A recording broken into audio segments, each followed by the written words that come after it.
Bueno, avui voldríem parlar d'aigua, territori i turisme enfocat a les Illes Balears, però abans crec que és important recordar, perquè és una de les qüestions bàsiques, que l'aigua és el bé segurament més preciat que existeix. És un element absolutament necessari per a la vida. I moltes vegades ens oblidem d'això, perquè sobretot en els països desenvolupats ho tenim molt a la mà, obrim un grif, una aixeta i surt aigua. Però això convendria insistir en que no és una cosa que vengui donada. I de fet hi ha molta de gent en el món que no té aquest accés. I això també és una forma de discriminació, sobretot cap a les dones, perquè són les que se n'han d'anar a cercar aigua, a vegades a 20 quilòmetres d'aquí on viven, una aigua que no està en bones condicions. És una de les causes més importants de mortalitat infantil. I també a la vegada el fet de tenir-la bé, com la tenim nosaltres, o més o manco bé, perquè ara veurem que no tots són meravelles, també a la vegada és el que ens ha permès, per exemple, tenir una esperança de vida molt més alta que en aquests països on no hi ha aquesta disponibilitat. Per tant, el primer missatge que voldria donar és que l'aigua és el bé més important que hi ha. És com la sang, és a dir, l'aigua pel planeta és equivalent a la sang que tenim en el nostre cos. Si no tenim sang, no hi ha vida. Quan s'investiguen altres planetes, el primer que se mira és per veure si hi ha aigua, perquè és el primer indicador que hi pogués haver vida en aquell planeta. Si no hi ha aigua, ja se sap que no hi pot haver vida, no? Per almenys la vida que nosaltres coneixem. Aleshores, l'aigua és un bé que no és un bé estrictament econòmic, té un preu, però no és un bé estrictament econòmic. És important també tenir clars aquests conceptes de que l'aigua és un bé econòmic, és un bé social, perquè tots necessitem aigua per moltes coses, i també és un bé ecològic, perquè la biodiversitat necessita l'aigua per existir.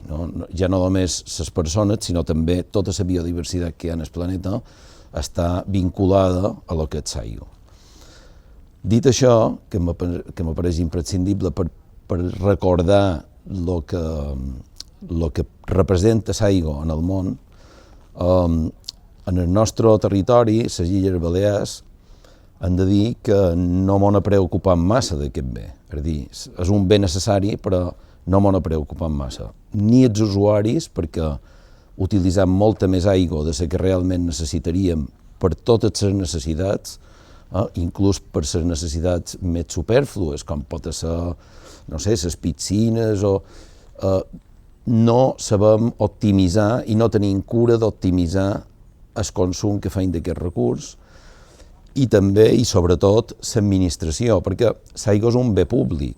És a dir, moltes vegades se parla, sobretot a nivell polític, de privatització de l'aigua, de que si s'ha privatitzat l'aigua de tal municipi, etc. Això és fals. És a dir, l'aigua mai se pot privatitzar. L'aigua sempre és un bé públic. Se pot privatitzar la seva gestió, com fer arribar l'aigua als consumidors, els equipaments que són necessaris perquè aquesta aigua arribi en bones condicions. Tot això se pot privatitzar, però l'aigua no se pot privatitzar. És un bé públic per definició, i per tant l'administració té sempre la responsabilitat damunt l'aigua. I aquesta responsabilitat que té l'administració, en el cas concret de les Illes Balears, aquests darrers anys no ha estat una prioritat per ells, per tota l'administració. I també per tota l'administració en els diferents colors polítics. És a dir, aquí no se pot acusar a l'administració de dretes o l'administració d'esquerres. Aquí tothom té la seva part de culpa, perquè els darrers anys, jo diria que pràcticament el que va de segle, l'aigua s'ha donat com per una cosa ja arreglada. És a dir, que això ja estava solucionat i mai ens hauríem de tornar a preocupar de l'aigua. tots tenim un cotxe o coneixem gent que té un cotxe. Si tu tens un cotxe i el te compres i el primer dia el treus i te creus que vas a tenir aquest cotxe durant 15 anys i no te vas haver de preocupar més d'ell, aquest cotxe tindrà problemes. Si no canvies soli, si no fas el manteniment, si no passes les ITVs, etc., doncs tu aquest cotxe no tindrà l'esperança i la durabilitat que tu te creus que tindràs. I en el cas de Saigo i les Illes Balears ha passat un poc això, no? Que se van fer una sèrie d'inversions importants a final del segle passat, també a principi d'aquest segle, però després, entre unes coses i les altres, s'ha deixat anar. Aleshores, la bona notícia és que tot això que hem dit, i que podria posar molt d'exemples, que per falta de temps no posam, la bona notícia és que tot això se pot fer. És a dir, nosaltres encara no tenim, com a societat, no tenim la capacitat de curar tots els càncers. I hi ha un procés d'investigació molt important amb això. En canvi, en el tema de Saigo, sí que tenim pràcticament tots els elements perquè Saigo vagi d'una manera eficient i en qualitat. El que passa és que no els posam, i no els posam sobretot per incapacitat de gestió. No ens fa falta ni dobbers, els tenim, ni coneixements, els tenim, ni tecnologia, les tenim, ni empreses punteres aquí, a prop d'aquí, que ho sàpiguen fer. Tot això ho tenim a l'abast, però no ho gestionem bé. I com que no ho gestionem bé, tenim l'emissari de la badia de Palma que contamina la badia, tenim l'emissari de Formentera que contamina un parc natural marí i s'està carregant la Poseidònia, i així vos podria estar contant molt més exemples, no? Aleshores, què hem de fer? Hem de millorar la gestió, i hem de millorar la gestió utilitzant totes les eines que tenim en el nostre abast. Per exemple, no estem utilitzant a les Illes Balears la col·laboració público-privada, que podria fer que molts de projectes que no s'han fet per una suposada manca de dobbers aquests anys que hi ha hagut crisis, sí que s'haguessin pogut fer, perquè dobbers, el que se diu dobbers en el món, no n'hi havia hagut mai tants, i sobretot per aquest tipus de projectes, és a dir, per projectes d'infraestructures amb un recorregut de llarg termini.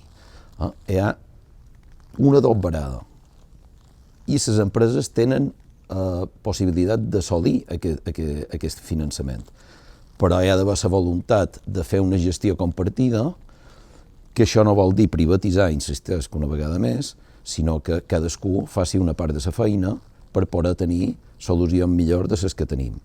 Podem fer innovació, perquè a Balears hi ha hagut una època, en els anys 90, principis dels anys 90, que era un sector, el tema de la gestió de l'aigua era un sector punter, ja no només a Espanya, sinó a Europa. En temes de reutilització d'aigua depurada, per exemple, se feien projectes experimentals que no se feien enlloc més.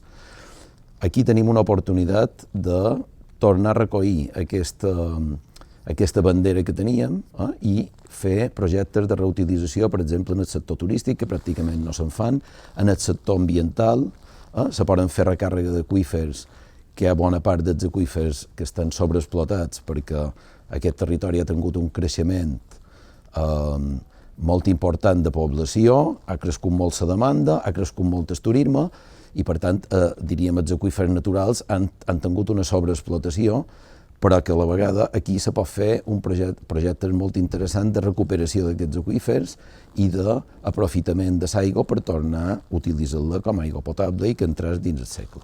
Jo m'agradaria que se constituís un organisme, que podria ser una agència, de tot el cicle de l'aigua, que fos independent, diríem, dels canvis polítics i que tingués els recursos necessaris, tenint la cotatxa, tenim el cànon de sanejament que necessitaria una revisió, però que el tenim i per tant tenim element de finançament que podrien fer que aquesta agència tingués disponibilitats, a més de poder col·laborar amb empreses privades en fer projectes, i que se fes bona part de la planificació que està feta realment se fes, no només se posés a un paper, que és el que ha passat fins ara, i cada pla hidrològic ha recollit les propostes de l'anterior i les ha tornat a posar sense fer res nou, que realment aquesta agència tingués capacitat executiva per dur a terme aquests projectes i aconseguir una eficiència en tota la gestió del cicle de l'aigua, perquè això és, avui en dia se parla molt d'economia circular,